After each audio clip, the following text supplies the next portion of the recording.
You know, the funny story, I applied for a job at Express, and then in college, my friends all had edibles the night before, and then so basically I didn't make it to my job interview. And then when you have edibles, you're like lagging, and so I was lagging for like 24 hours. I was trying to drive to the interview, but I didn't make it. But go on with the story. What do you mean by edibles? Like edible, like weed brownies. Oh. Right? I didn't want to eat it, and then like, you know, first time eating it, and then like my world.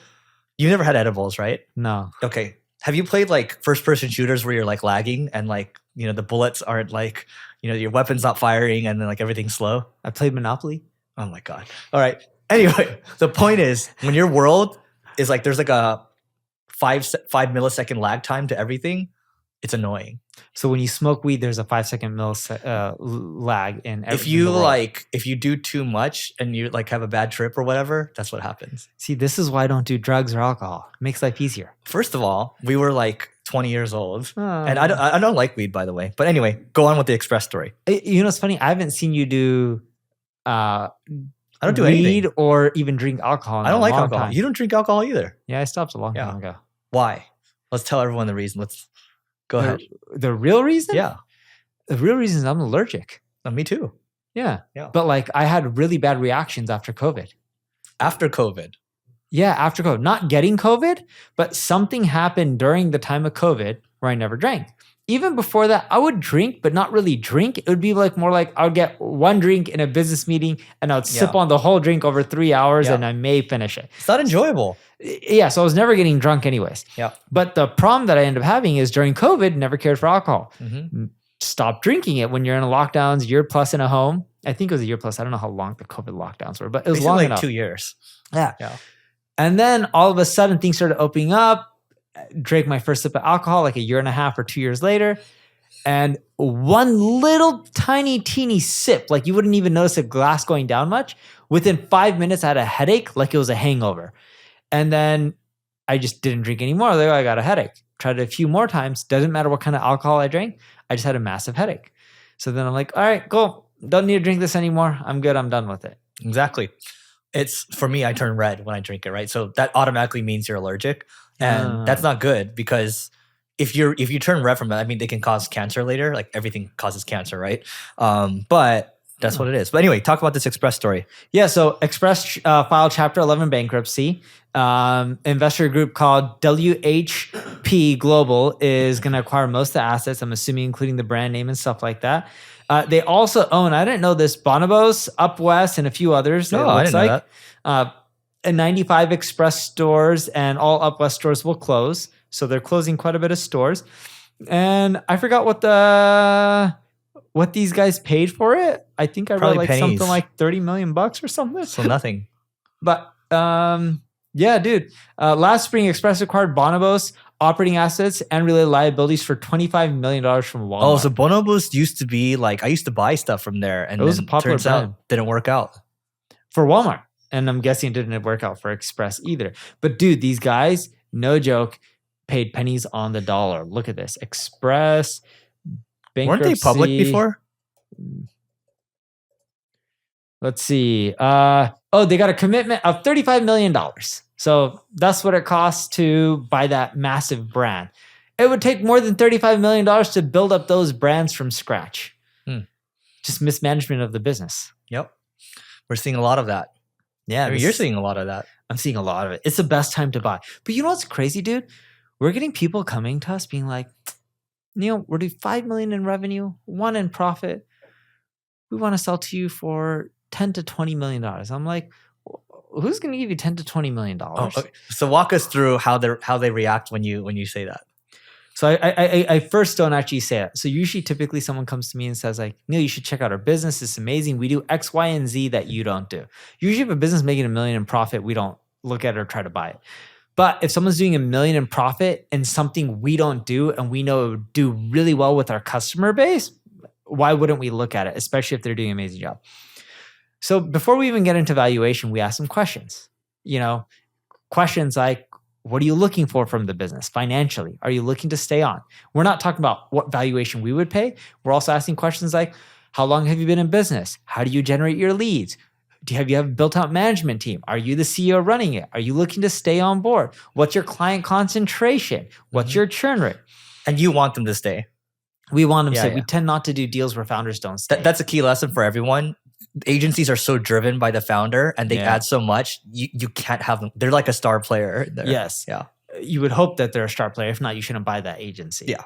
So then when we're looking at all these deals, like one of these deals, I'm like, all right, so you have 2 clients that make up a bit more than 40% of your revenue. Oh, you said your revenue is recurring. They said, no, we didn't say our revenue is recurring. We said it's MRR. No, they said it's reoccurring, which means it's happening often. That was a misunderstanding on my end when I heard him on the phone. Yeah. I'm like, all right, that's fine. Reoccurring, like the same clients pay you. How often? Well, this one company has paid us 3 times over the last 7 years. That's not that reoccurring. How long do your projects last with them? 2 to 3 months. I'm like, oh, that's not that helpful. So you can't predict out the next year. What are you looking for? We're really unique. We've been around for more than 20 years. What are you looking for? Oh, we want at least 10 to 12 million upfront. That is very unique. Yeah. And I was like, no one's going to give you that. You're a slow growing business that's been around for 20 plus years. And by the way, you have high churn. You don't have a built out management team. And your profit of miraculously $1 million isn't really $1 million. You showed in your books 200 and something thousand. Oh, well, I'm running a lot of my personal expenses through the business. So you're running around $800,000 in personal expenses after you take out your rent and car. How are you running all these expenses? You can't even have this person on your team because they have such high expectations for too their high costs. expectations. It won't work out. There was another lady I met, amazing company. I wanted to buy it, and my team hit her up. She's like, "Oh, we're not ready to sell you." What are the numbers? Okay, I don't know the numbers yet, but I would buy the company. They're really good at data and analytics. So then I have my corp dev guy hit her up, and then I see her in Canada. And then I was like, hey, what's up? I'm like, you should talk to Alex. And then she's like, who's Alex? I'm like, oh, we bought Alex's company. She'll make more on the earn out than she would have done just from running the company on her own because of all our customer base and upselling and cross-selling, et cetera. And we have data and analytics, but they're way more built out because that's all they do. And then she's just like, Neil, did you guys not get the hint? I don't care for money. I don't want to sell to you. I was like, why not? She's like, we can just work together without you selling. I can still build it. I don't care for the money. And she's like, my team, we get, I think she said 2 months off every single year, something like that. I'm like, well, technically we have unlimited PTO. And she's like, I'm not interested in selling unless you give me $20 million cash and you let all our team members have like 2 months off. And the first thing that scratched my head was, I'm like, I thought you just said you don't care for the money. But I don't care for the money, but I care for the money. Yeah, I don't care for the money, but you need to give me $20 million. By the way, the 2 months is very different than unlimited PTO. Because that's 2 months guaranteed versus unlimited. If they take 2 months, probably in trouble. You and I are thinking very similar on this, right? I don't think unlimited PTO is like 2 months. And a lot of the people in our companies, they just work remotely and they get their work done and we're really flexible with them. But, I was just like, but you just said you don't care for the money. And on our earlier calls, when my team originally talked to you, they was like, oh, I can build it a little bit more, make a bit more money before I sell it.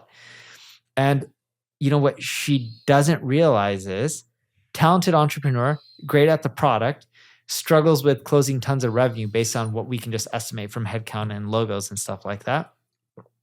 A dangerous thing in business is believing, and I had more conversation with her, but believing that you know everything and you can just get whatever you want done and you can do everything on your own and you're doing an amazing job. There's always 2 sides to a story, and I'll give you a great example of this. There's agencies we know and mutual friends that we know that sold for crazy high multiples like 18, 19x. Mm-hmm. And some of the buyers of these companies paid $500 million, and then they bought on another $200-300 million worth of businesses and combined them, made them bigger and bigger. And then some of these guys now do 70-80 million a year in profit, not revenue, profit. That's a lot of money. But their growth has flattened out and they're not growing anymore. And some of them are shrinking a little bit. And I can say, wow, these guys are idiots. They don't know how to run it. Dude, they're doing 70, 80, 90 million dollars a year in profit. They did something right and they know something. Instead of looking at something like, oh, I know everything that I'm doing. Well, what can I learn from them that's made them successful and grow this fast? Even though they're flat now, but what did they do to get that growth that I have not been doing? And when you start thinking like that, you'll get more growth. There's something to learn from everyone. Exactly. And you and I have always had that belief. We don't even care. From fools. Yes. even from a flight attendant, even from a taxi driver. Someone can always flight teach you. attendants are fools. No. I'm not saying flight attendants are Yeah. fools, but I'm saying they don't even have to be in your profession, Yeah, and you yeah. can learn something from them. Like people look down on taxi drivers. What's wrong with it? It's an honest day's living, Dude. and they hear so much stuff in their car. They pick up a lot of stuff, and they can actually teach you a lot about life. You want a good interview question? What? I stole this from Chamath Palihapitiya. We started trying it, right? And so here's the interview question. So Neil, what's something you're an expert at? So it could be like playing the French horn or poker. But not business related, correct? Anything. Okay, I believe I'm an expert at marketing. Okay. Tell me, how do you become an expert in marketing? You become an expert in marketing by doing it for a long, long time and having hours of trial and error, failing tons of time, and figuring out how to fix all the problems that you created by doing things the wrong way. That's the best answer I got this week, right? So Why? Because now I have a lot of threads I can go down. Oh, tell me about the experiments you failed in. Tell me about these things, right? There's a logical progression in terms of how you're communicating this, and that shows you can communicate clearly, and you're giving me a lot of threads to pull on to continue the conversation. I tried this yesterday on someone, right? They made it to me. We hadn't deployed this question yet, and so usually, like when they get to me, I just try to brainstorm with them. I just want to see how they think on their feet. So when they got to me, and then I was like, "Oh, so tell me what you're good at." It's like, "I'm really good at English." I was like, "Oh, interesting. So you're a good writer?" She's like, "Yeah, I'm a great writer." So how do you become a great writer? It's like, "Well, I went to college for journalism and English," and the answer stopped. And I was like, so like, how do you become a great writer? It's like I said, I went to college for journalism and English, and I learned the AP, like this and that, the MLA formats and all this shit. And then I was like, fuck.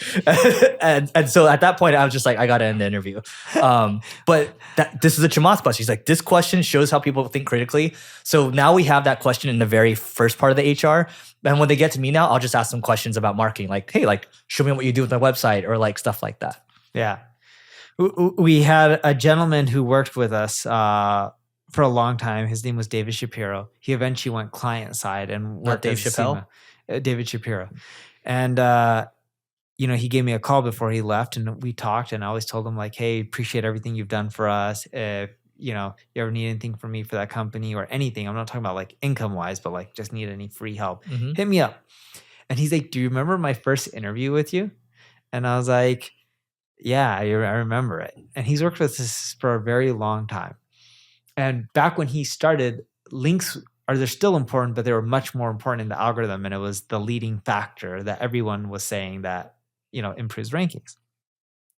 So he's just like, yeah, I gave him a really random example. My interview question with him is, and keep in mind, other people on the team already interviewed him at this point. My interview example is like, you got this website. You're in the life insurance space. You're ranking on page 2. You're at the top of page 2. You've already done everything for optimizing click rates, code, etc. The thing you lack is links. No one wants to link out to life insurance. You can't buy it. You can't break Google's policies in terms of service. How would you go about building links for this site? And he answered on the spot, and it was a really good answer.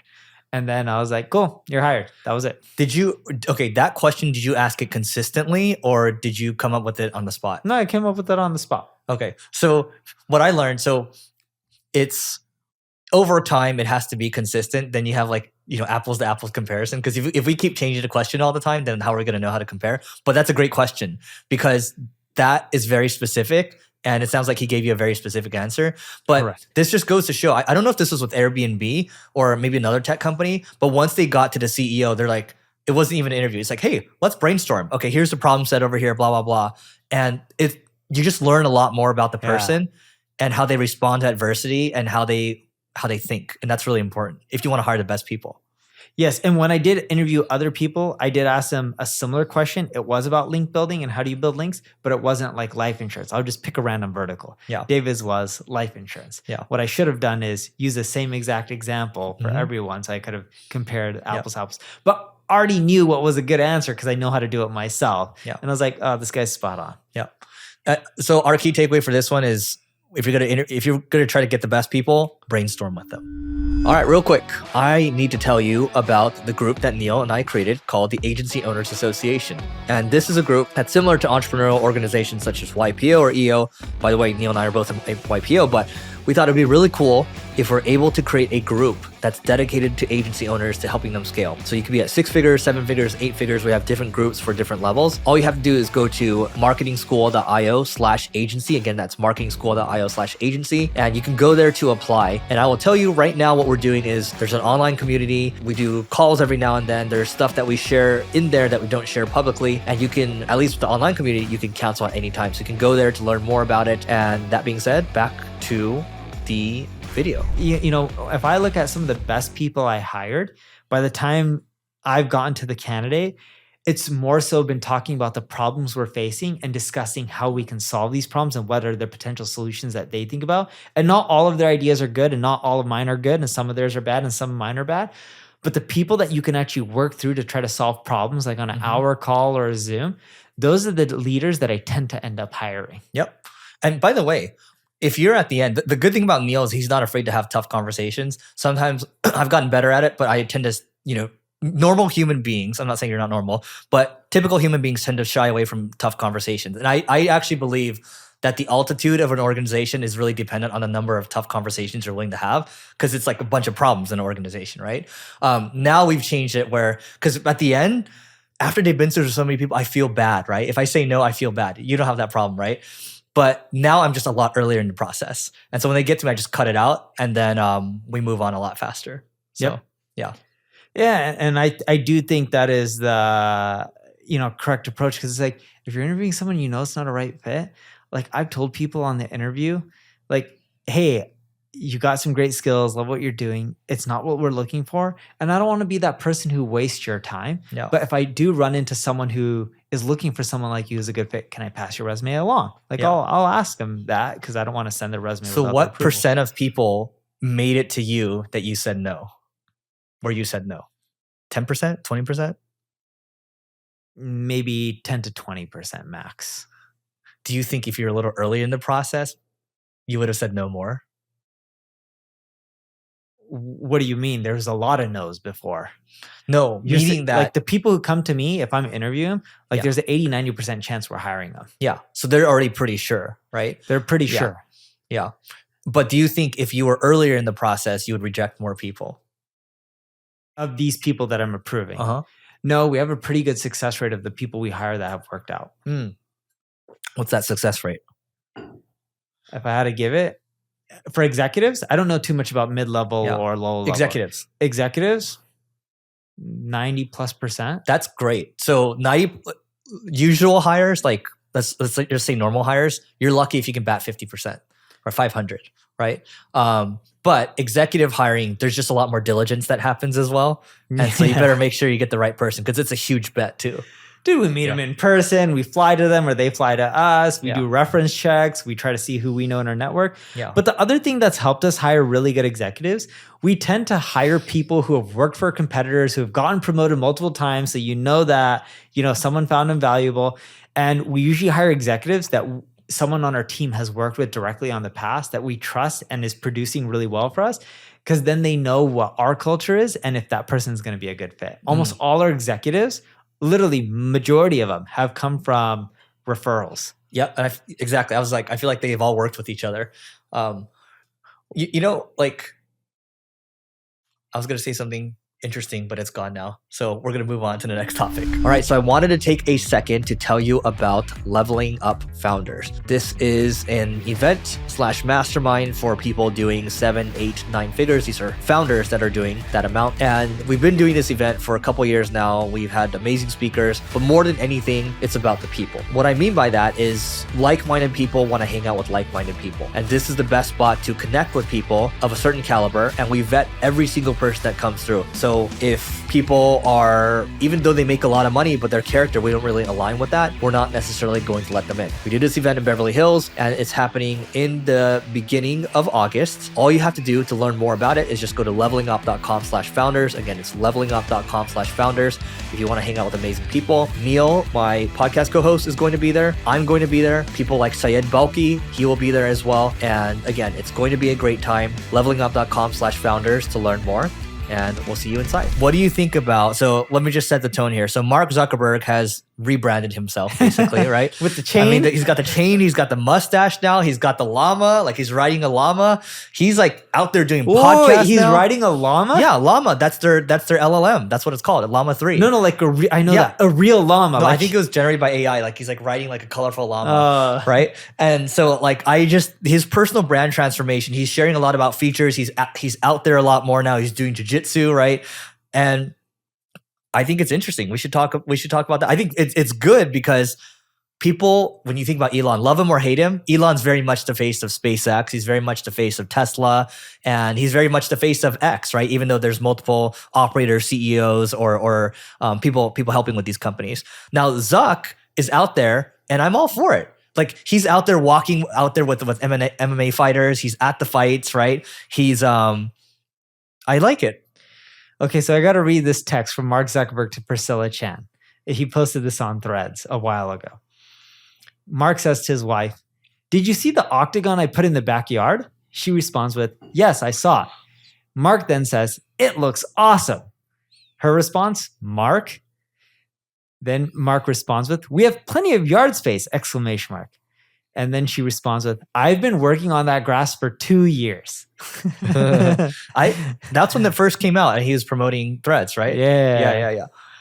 Look, I think it's, I mean, what's your take on it? I think it's more and more people are going to do this because we're moving more into a world where brand is the thing that's going to stand the test of time, because you have all these AI agents and all these Gen AI things being created.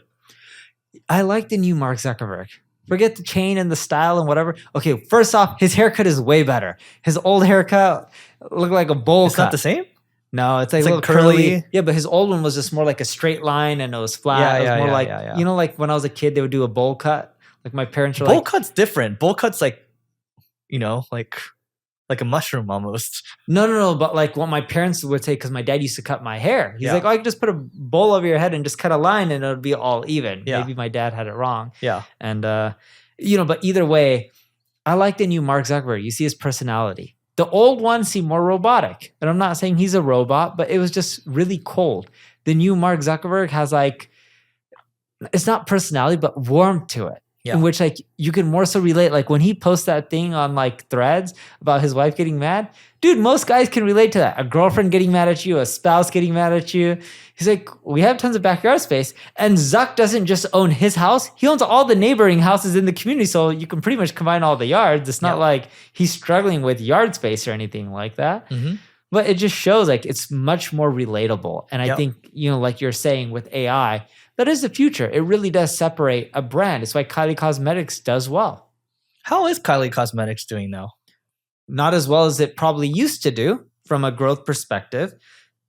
Growth had died down. But the problem I would say with Kylie Cosmetics is when you think about that brand, you know, Kylie Jenner just cranked it out, sold it, and you don't see the push going towards a brand that like you used to. You see a ton of kiosks in the airports. It was a flip. It was a flip. Yeah. I believe it too. Yeah. And what's funny is I was at the kiosk the other day when I was at the airport. I was like, all right, let me order something from Kylie Cosmetics. For what? For I was at the Las Vegas airport. And who are you ordering it for? It was dry. I wanted chapstick. Oh, okay. I could not find chapstick in this thing. Yeah. It was like lipstick. I'm like, is there chapstick in here? I didn't care if it was pink. I just wanted chapstick because it was dry in Vegas and my lips were cracking. I'm like, give me some chapstick. Couldn't find it. So I went into Hudson and I found chapstick. There you go. I don't know why you thought you would have got chapstick from her thing in there. I always thought it was like cool marketing to have these kiosks in the airports. Mm-hmm. I was like, oh, they probably have chapstick, but I was very mistaken on what Kylie Cosmetics sells versus what they have. But they do have makeup stuff and lipstick stuff. I don't know what else, but yeah, you know, all the stuff for people that want to look like Kylie. Speaking on Zuck, just hanging on him for a second. He did This guy, I don't know if you heard of this guy. This is an Indian name, I think. Dwarkesh? Is that right? I have no idea, dude. You could be right, but I wasn't born in India, and no. But when I asked you how to pronounce Surab, you pronounce it correctly. Correct. I haven't heard of that Indian name. Excuse me. So okay, this person ATAPI. So this was taken from Zuck on Dwarkesh podcast. So TLDR, AI winter is here. Zuck is a realist and believes progress will be incremental from here on. No AGI for you in 2025. So this is, again, Zuck branding himself, but I like some of the takeaways from this podcast. It was really interesting. So this guy's like a technical guy interviewing like technical CEOs. So number one, Zuck is essentially a real-world growth pessimist. He thinks the bottlenecks start appearing soon for energy and they will take decades to resolve. AI growth will thus be gated on real-world constraints. That's the first thing. Second thing, Zuck would stop open sourcing if the model is the product. Maybe the model ends up being more of the product itself. I think it's a trickier economic calculation then, whether you want to open source that. And then number three, he believes they will be able to move from NVIDIA's GPUs to custom silicon soon. So we're not technical here, so we don't want to go too deep, but he seems to believe no AGI coming quickly. Elon seems to believe AGI is coming quickly. Sam Altman thinks it's going to come, I don't know. I think sooner than 2029, because I remember Ray Kurzweil, the futurist, he thinks AGI is going to hit by 2029. So I do think AGI is going to hit within 10 years for sure. I don't know for certain. I'm not as smart as these guys. The thing I question is how good is AGI? Because I look at AI and what SG is producing right now, a lot of it is crap. I get it's early stages, but when you have this that comes out within 5 years or 9 years, I don't think it's going to be perfect from day one. And I think it's going to go through a lot of iterations, just like everything else. You know, I think one thing we'll both appreciate, Zuck saying this towards the end of the interview. So I heard the last part today. So the question was, hey, Mark Zuckerberg, what would you do if you were the CEO of Google Plus? And he's like, I don't know. And then he starts to think about it. And so Mark Zuckerberg's like, you know, the most underrated thing with organizations, especially when you have a large organization, is the power of focus. And the thing with Google Plus was they never had a CEO, they never had a head that was running it. And you know, early on in a company, you can focus more, but when you're a lot bigger, you have to figure out how to channel the resources. And it just goes back to the same thing we've been talking about for years and years. It's focus. Was it recently that he had It's very recent, like last week. It's a good podcast. Google Plus hasn't existed in I don't even know how long. No, so I think he just asked that question for fun because Google Plus was such a flame out. Yeah, it was a flame out. Yeah. But like you look at YouTube now, they have a CEO for that. And so and YouTube's revenue is massive. Instagram generates more ad revenue than YouTube though. But both YouTube and Instagram are bigger than Netflix. Yes. Yeah. In revenue or in viewership? Revenue. I didn't know that. No, now you know. Yeah. Seriously? Mm-hmm. I'll bet you another Air One. No, it's okay. Netflix stock. Let's see how much revenue they generate. So Netflix is generating 33 billion a year. Yeah, YouTube is bigger than them in revenue. Yep. YouTube revenue. So while you look 31.5 in 2023, Netflix in 2023 was 33. Netflix is bigger. Okay, slightly, right? I get the Erwan. It's crazy that YouTube could be. And what was Instagram's revenue? 41. I think it's 40 something the last time I looked it up. Okay. Anyway, it's pretty crazy that these social platforms are bigger than like a Netflix. By the way, going back to Amazon for a second, Prime, when they were first competing, they realized that they didn't have distribution, nor did they have content back in the day. And it used to be called Amazon Unboxed, right? And they had to pay like Sony for the distribution rights and all that. This is when they realized they're offering Sony for these titles, and then all of a sudden the price doubled. It's like, why did the price double? It's because Netflix came in and started competing, and then everyone realized they had to start making their own content to have that piece of it, and they had to create their own distribution. So Amazon Prime was the distribution, the content. So sometimes it's like a chicken and egg thing. That's why, you know, to digress a little bit, Neil and I, we don't really do marketplace businesses because when you have to fight two sides, it's kind of hard. Not saying that's a marketplace, but you get what I mean. So that is it for today. I mean, let us know what you think, and go to marketingschool.io/agency to learn more about the Agency Owners Association. Please don't forget to rate, review, subscribe.